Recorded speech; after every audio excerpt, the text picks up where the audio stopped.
किसी भी फोन पे सिर्फ स्नैपड्रैगन 8 Gen 2 या Gen 3 डाल देने से ना वो फ्लैगशिप नहीं बन जाता। और अगर उसमें ग्लास बैक है तो उससे वो प्रीमियम नहीं बन जाता। क्या बोला तूने? अगर उसमें 64 मेगापिक्सल कैमरा है तो वो बेस्ट कैमरा स्मार्टफोन भी नहीं माना जाता। अरे कहना क्या चाहते हो? और इसीलिए मैं आपको इस वीडियो में बताऊंगा कि आपको कौन से स्पेक्स देखने चाहिए जिससे आपको 2024 में नया फोन लेने में हेल्प मिले। Let's start. सबसे पहले बात करते हैं परफॉर्मेंस की, क्योंकि देखिए सबको तेज फोन चाहिए, कोई ये नहीं बोलता कि हाँ मेरे को स्लो फोन चलेगा। लेकिन परफॉर्मेंस सबसे ज्यादा ट्रिकी है, क्योंकि यहीं पे ब्रांड्स ना आपको सबसे ज्यादा पागल बनाते हैं। देखिए परफॉर्मेंस जो होता है ना वो एक कॉम्बिनेशन होता है प्रोसेसर का, इंटरनल स्टोरेज का, रैम का, बैटरी का और एक सॉफ्टवेयर जो उनको सबको ऑप्टिमाइज करे। तो अगर कोई फोन कंपनी बोलती ना कि हमारे फोन में स्नैपड्रैगन 8 Gen 3 या 8 Gen 2 है और हम फ्लैगशिप हैं, नहीं, अगर उसके साथ सही रैम, बैटरी और इंटरनल स्टोरेज ना हो और अच्छा सॉफ्टवेयर ना हो, कोई मतलब नहीं है उसका। और आपको एक एग्जांपल देता हूँ, अगर आपके फोन पे बहुत तेज प्रोसेसर और बहुत अच्छी रैम क्यों ना हो, लेकिन अगर इंटरनल स्टोरेज आपकी स्लो है ना, तो आपके जो फोटोज, वीडियोज और कॉन्वर्सेशंस, जो चैट हिस्ट्री होती हैं, ये स्लो ही लोड होंगी। और फिर जो लोगों का दूसरा कंसर्न होता है कि विद टाइम उनका फ़ोन स्लो होता रहता है, जैसे फ़ोन पुराना होता रहता है। अगेन यही सब चीज़ें हैं, अगर उसकी बैटरी अच्छी परफॉर्म नहीं कर रही है या इंटरनल स्टोरेज फास्ट नहीं है तो फ़ोन ओवर टाइम स्लो हो जाता है। और गाइस मैंने ये कॉम्बिनेशंस आपके लिए यहाँ पे बना दिए हैं फ्रॉम बेस्ट टू मिनिमम।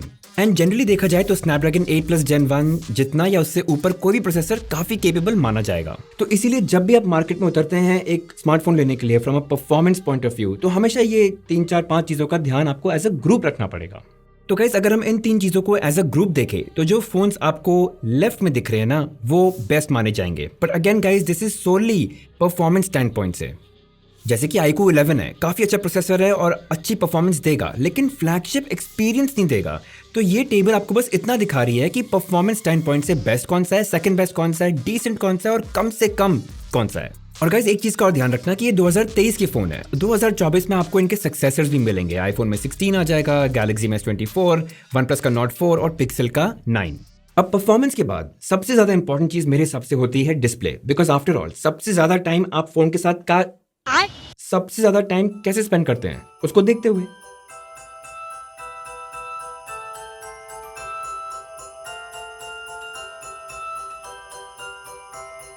और डिस्प्ले में भी ना काफी सारी चीजें हैं, लेकिन एक एक करके चलते हैं। सबसे पहली चीज साइज। और देखिए ये बहुत ही सब्जेक्टिव मैटर है। मुझे पर्सनली 6.1 इंचेस का साइज, स्क्रीन साइज काफी अच्छा लगता है। बड़े फोन मुझे थोड़े अनकंफर्टेबल लगते हैं, लेकिन अगेन पर्सनल चीज है, ये आपको जैसा ठीक लगे। और दूसरी चीज, अगर हम डिस्प्ले टेक की बात करें तो आजकल सारे ही फोन्स में किसी ना किसी तरह का OLED डिस्प्ले ही लगा हुआ है, तो इसमें भी ज्यादा गलती होने के चांसेस है नहीं।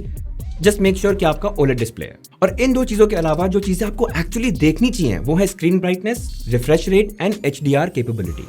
तो गाइस मेरे हिसाब से आज की डेट में एक डिसेंट फोन में कम से कम 1300 निट्स की पीक ब्राइटनेस होनी चाहिए, 120 हर्ट्ज का रिफ्रेश रेट होना चाहिए और 10 बिट कलर डेप्थ होनी चाहिए। उससे आपकी स्क्रीन की कलर एक्यूरेसी ज्यादा होती है। हाँ, अगर आप HDR टाइटल्स देखते हैं नेटफ्लिक्स में, उनका बड़ा शौक है आपको, तो ये भी आपको मेक श्योर करना चाहिए कि उस फोन में HDR कैपेबिलिटी है फॉर नेटफ्लिक्स। अब ये बात ना कंपनीज आउटराइट बताती नहीं है कहीं पे, तो या तो आप किसी यूट्यूब रिव्यू में देख लीजिए, नहीं तो स्टोर में जाइए, फोन उठाइए, डेमो फोन पे इंस्टॉल कीजिए नेटफ्लिक्स और चेक कर लीजिए कि HDR कैपेबिलिटी या वो सर्टिफिकेशन है या नहीं। अब देखिए ऐसा है, डिस्प्ले को लेके ना आप बहुत ज्यादा पिकी भी हो सकते हैं। क्या इसमें ब्लू लाइट फिल्टर है या नहीं, TUV राइनलैंड सर्टिफिकेशन है या नहीं, what about PWM, flicker free display है कि नहीं। लेकिन अगर आप इतना सिलेक्टिव हो जाएंगे तो आपको कोई फोन मिलेगा ही नहीं। तो बस अपने बेसिक्स को देखिए, screen brightness, refresh rate, colour depth और जो साइज आपको पसंद हो ले लीजिए। बट अगेन गाइज अगर मेरे को एक लिस्ट देनी ही है आपको between best, good and minimum displace, तो इस तरह का कुछ बनता है। अगेन ये पूरी लिस्ट तो है नहीं, हो भी नहीं सकती, बट ध्यान रखिएगा कि हर फोन का सक्सेसर आएगा 2024 में। मोटो का H50, iQOO का Neo 8, वीवो का V30, पिक्सल का पिक्सल 9 एंड सो ऑन। तो ध्यान रखिएगा उस बात का। चलिए गाइज अब बात करते हैं ड्यूरेबिलिटी की। और ड्यूरेबिलिटी को लेकर ना दो ही चीजें हैं कि फोन अंदर से कितना ड्यूरेबल है और बाहर से कितना ड्यूरेबल है। अब जैसे मान लीजिए कि आपके फोन में ग्लास पैक है, तो कुछ हद तक कुछ प्रोटेक्शन तो होनी चाहिए, क्योंकि हल्का से भी अगर गिरे तो काफी रिस्क रहता है कि या तो डिस्प्ले क्रैक कर जाएगी या टूटी जाएगी। तो गाइस कम से कम आपके डिस्प्ले पे ना गोरिल्ला ग्लास 3 या असाही ड्रैगन ट्री का प्रोटेक्शन होना चाहिए। लेकिन अगर आप चाहते हैं कि आपका फोन थोड़े और हार्डर फॉल्ट सर्वाइव करे तो कम से कम गोरिल्ला ग्लास 5 तो होना चाहिए। और ऑनेस्टली कहूँ ना तो मेरे हिसाब से प्लास्टिक या वीगन लेदर काफी अच्छा ऑप्शन है। लाइट वेट है, ड्यूरेबल है, फ्रेजाइल नहीं है और फिंगरप्रिंट्स भी नहीं लगते। चलिए अब बात करते हैं ड्यूरेबिलिटी की from an inside point of view, यानी वाटर एंड डस्ट रेजिस्टेंस। और देखिए कुछ टाइप की आईपी रेटिंग से कुछ अश्योरेंस तो मिलती है कि अगर आपके फ़ोन पे पानी गिर गया या अगर वो कुछ सेकंड्स के लिए पानी में भी गिर गया तो कुछ नहीं होगा। लेकिन ना एक चीज़ नोट कीजिए कि जो कंपनीज अपने फ़ोन को IP68 सर्टिफाइड करके बेचती है कि वाटर रेजिस्टेंट है, वो फिर भी अंडर वारंटी कवर नहीं होता है अगर वो लिक्विड डैमेज का शिकार बन जाए। और दूसरी चीज़, आज की डेट में हर फ़ोन कुछ हद तक वाटर रेजिस्टेंट है, चाहे वो IP सर्टिफाइड हो या ना हो। बट अगेन ये मैं कह रहा हूँ, बट इसको आप फेस वैल्यू पे लीजिएगा, रिस्क मत लेना। चलिए अब आते हैं सबसे मीठी और सबसे कंफ्यूजिंग पार्ट पे, कैमराज। और कैमरा के मामले में ना देखो दो ही चीज़ें हैं, कैमरा हार्डवेयर एंड कैमरा का सॉफ्टवेयर। अब जैसे पिक्सल मेरे ओपिनियन में सबसे बढ़िया डे टाइम फोटोज देता है, इवन बेटर देन आईफोन, लेकिन वीडियोस काफ़ी बुरी हैं। आईफोन सबसे अच्छी वीडियोस लेता है, चाहे वो रात हो या दिन हो, और फोटोज भी काफ़ी अच्छी ले लेता है। सैमसंग कहीं कहीं बीच में ही है, फोटोज काफ़ी अच्छी और पंची लेता है, वीडियोस पिक्सल से बेटर लेता है, लेकिन आईफोन जितनी अच्छी नहीं लेता। इनफैक्ट मैंने इन तीनों फोन्स के बीच में एक कैमरा कंपैरिजन वीडियो किया है, काफ़ी डिटेल में, उसको आप यहाँ इस कार्ड में चेक कर सकते हैं। और जो चाइनीज स्मार्टफोन मेकर्स हैं उनका कैमरा हार्डवेयर अच्छा होता है, लेकिन उनकी जो पिक्चर प्रोसेसिंग एल्गोरिथम या सॉफ्टवेयर होता है वो इतनी कंसिस्टेंट नहीं है, और अगेन वीडियोस भी कुछ खास नहीं होती। लेकिन इन जनरल ना मेरी दो राय हैं इस चीज़ को लेकर। पहला, कैमरा परफॉर्मेंस ना बहुत हद तक R&D का गेम है, and companies like Apple, Google, Samsung ये काफ़ी हेविली इन्वेस्ट करती हैं, और इसलिए ये कैमरा परफॉर्मेंस एंड इनोवेशन में सबसे आगे हैं अभी। और दूसरा, इवन एज ए यूज़र आपको भी कुछ हद तक फोटोग्राफी की कुछ नॉलेज होनी चाहिए, जैसे लाइटिंग, फ्रेमिंग, थोड़ी बहुत फोटो एडिटिंग। और मैंने अपने ये प्रीवियस वीडियो में भी बोला है, मैं ऐसे लोगों को जानता हूँ जिनके पास 3 साल पुराना OnePlus है और उनकी photos iPhone 15 Pro Max users की फ़ोटो से भी ज़्यादा अच्छी आती हैं। तो आप थोड़ी अपनी फोटोग्राफी गेम को ना इम्प्रूव करें। बट चलो, अगर कैमरा आपकी टॉप प्रायोरिटी है और आपको थोड़ी बहुत अंडरस्टैंडिंग है फोटोग्राफी की, तो डेफिनेटली आपको गूगल के पिक्सल फ़ोन्स, एप्पल आईफोन्स या सैमसंग के फ़ोन्स के साथ ही जाना चाहिए।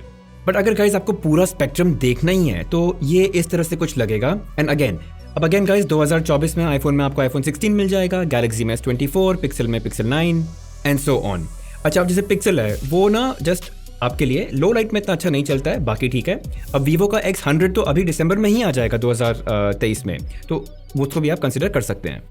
बट गाइज अगर कैमरा परफॉर्मेंस कोई बहुत ज़्यादा आपके लिए मायने नहीं रखता तो आप ये गुड कैमरास की एंड डिसेंट कैमरास की लिस्ट को भी एक्सप्लोर कर सकते हैं। चलिए अब बात करते हैं सॉफ्टवेयर की, और इसमें भी दो ही पार्ट्स हैं इसके, software updates and software features. तो गाइस सबसे पहले बात करते हैं सैमसंग के One UI की। तो वो जो एंड्रॉइड स्किन है ना, आई थिंक मेरा फेवरेट है, सबसे ज़्यादा फीचर पैक्ड है और उसमें काफ़ी ऑप्शंस मिलते हैं आपको कस्टमाइजेशन की, मतलब बहुत फ्लेक्सिबल भी है। एंड मेजॉरिटी One UI वाले सैमसंग के स्मार्टफोन्स 4 साल के अपग्रेड के साथ ही आते हैं। अच्छा, नेक्स्ट मैं पर्सनली प्रेफर करता हूँ OnePlus का Oxygen OS। काफ़ी क्लोज है टू स्टॉक एंड्रॉइड एक्सपीरियंस, लेकिन फिर भी काफ़ी फीचर पैक्ड है, काफ़ी ऑप्शंस हैं कस्टमाइज करने के, पर्सनलाइज करने के। एंड मेजॉरिटी Oxygen OS वाले फ़ोन्स 3 इयर्स के अपग्रेड के साथ ही आते हैं।